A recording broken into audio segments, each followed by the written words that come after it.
Մեծարգո վարչապետ, հարգելի կուսակցականներ, սիրելի հայրենակիցներ։ Ես ուզում եմ մի պահ մենք մտովի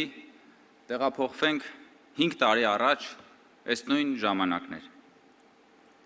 Պատերազմի հետևանքները դեռ շատ թարմ էին, ներքաղաքական լարվածությունը հասել էր իր գագաթնակետին,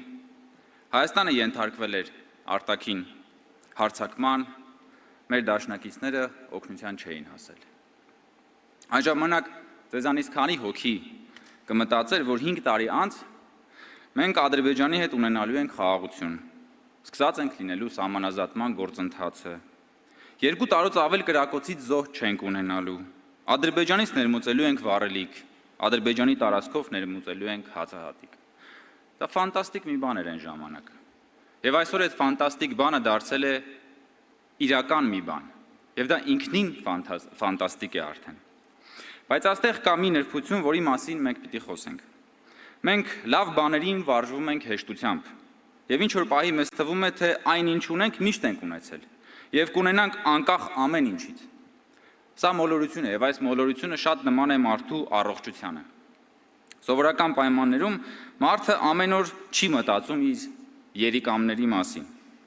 Առավոտյան չի արթնանում եւ ասում, ինչ լավ է, որ ես ունեմ երիկամներ, շնորհակալություն իմ երիկամներին ինձ ծառայելու համար։ Բայց երբ որ նրա երիկամները ցավում են, նա հիշում է դրանց գոյության մասին, այցելում է հիվանդանոց, բուժում ստանում, հետևում է բժշկի խորհուրդներին, փայփայում է իր երիկամները։ Հետո, երբ արդեն ապաքինվում է, ցավերն անետանում են, ինչ որ պահի նա կրկին մոռանում է իր երիկամների մասին, իր նախորդ ցավերի մասին։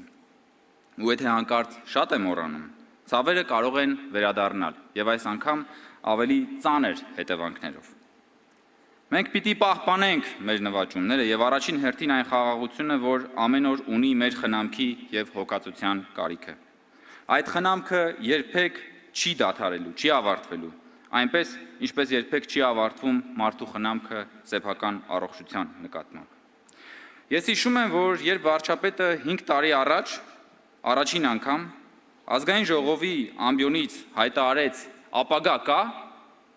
ընդդիմադիրները թեթևակի այսահարվեցին։ Հետո դա ավելի խորացավ։ Եվ ինչ որ պահի Հայաստանում ձևավորվեց մի յուրահատուկ քաղաքական երկընտրանք։ Մի կողմում մենք էինք, որ ասում էինք ապագա կա, մյուս կողմում ընդդիմությունը, որ մեզ հակառակվելու համար ասում էր ոչ, ապագա չկա։ Եվ այդ ժամանակ անկեղծ ասած ես մտածում էի, բայց ախր ոնց չեն հասկանում, որ մեզ մերժելու համար նրանք ավտոմատ մերժում են Հայաստանի ապագայի հնարավորությունը։ Բայց հետո արձանագրեցի, որ ամեն ինչ էլ հասկանում են։ Եվ երբ ի պատասխան մեզ ասում էին ապագա չկա, հենց դա էլ նկատի ունեին։ Նրանք եւ նրանց օտարերկրյա հովանավորները որոշել էին, որ Հայաստանում այլևս ապագա չկա։ Մենք էլ մեր հերթին որոշել էինք, որ Հայաստանում ապագա կա։ Եվ հիմա 5 տարի անց 2026 թվականի ապրիլի 4-ին մենք վստահորեն պնդում ենք, որ Հայաստանում ապագա կա եւ այդ ապագան այսօր է։ Ապագան այսօր է։ Բայց պայքարը չի ավարտվել։ Պայքարը շարունակվում է։ Այդ պայքարը թևակողել է իր վճռական հանգուցալուծման շրջան։ Այն ժամանակ, երբ մենք ասում էինք, որ Հայաստանը սահման ունի,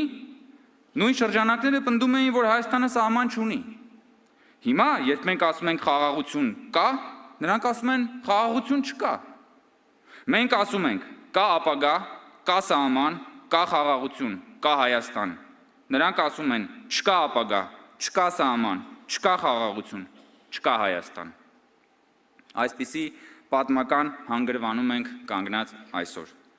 Այս հանգրվանում մեր առջև 2 դուռ կա։ Մեկի բանալին ուրիշի ձեռքում, մյուսի բանալին դռան վրա, որը կարող է հայտնվել սակայն մեր ձեռքում։ Առաջին դուռը ճանապարհ է դեպի վանդակ,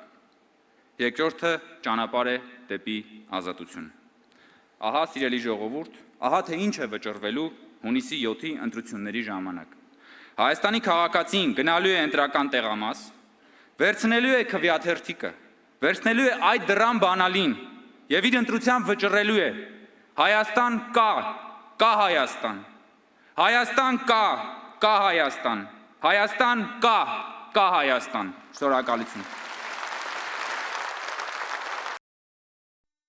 Հավանիչ տեսանյութը և բաժանորդագրվիչ նորությունները բաց չթողնելու համար։